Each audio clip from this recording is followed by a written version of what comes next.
I'm not sure what this is. It looks like a fly, and maybe it is just a fly, but this is a monster. This is like an inch long, and that's not including the wingtips, which are, I don't know, extend maybe even a half inch beyond the body of this thing. This is huge. And whatever it is, it was a fun picture to take.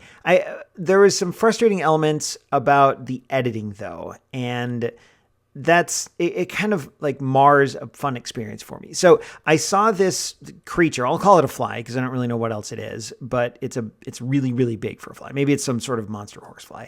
I saw this just kind of walking around, not flying. So maybe it was injured. I don't know, but it was walking around the sidewalk, and I saw it as I was walking around Theta Pond at the OSU campus. And my first instinct was to get a photo of it. I have my Nikon D750, my macro lens, but I realized that I couldn't get the right angle. So this was flat on the ground, and this thing is not very tall, maybe like a quarter inch from the surface of the ground to the top of its body. And my camera is just so big compared to this that the photos I got were looking down, and I didn't want that. I wanted more of an even angle, so it looked like you were viewing this at eye level with this fly. But I couldn't do anything to raise the fly up. I had to get my camera lower. So what I did was I waited until this thing got near the edge of the sidewalk, and I lowered my camera into the grass next to the sidewalk. And I had to use live view, which on the D750 it's terrible for moving subjects. Thankfully, this thing wasn't moving that quickly. Maybe it was cold. I don't know. Whatever it was, it wasn't still, but it wasn't moving super fast either. So I only took a couple shots because then it kind of rotated out of view. But some frustrating elements of this were, number one, the depth of field. I shot this at f8. That is the wrong aperture.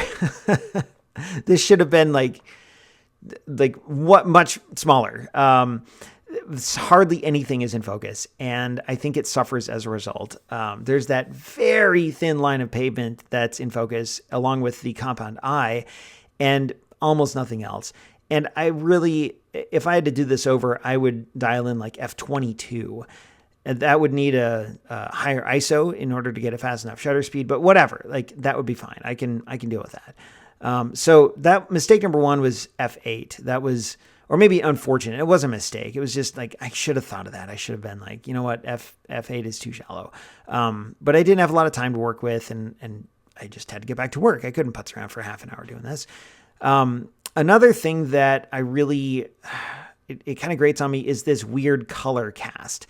There's a center, so like the right third of the photo has this red cast, and then the center is almost greenish, and it looks odd. It looks like someone kind of developed the film incorrectly or something like that.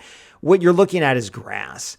It's a small, thin blade of grass that was actually in front of the lens, and the subject was so prominent in the frame that the light kind of bent around the grass. But in post, like, I don't know, maybe I could have fixed it with a lot of fiddling in Lightroom and Photoshop. I didn't care that much, so I just left it be. But it's fine. In the end, like, this is a fun little experiment, I guess. Like, I saw this thing, I was like, hey, I want to get its photo, and I got its photo.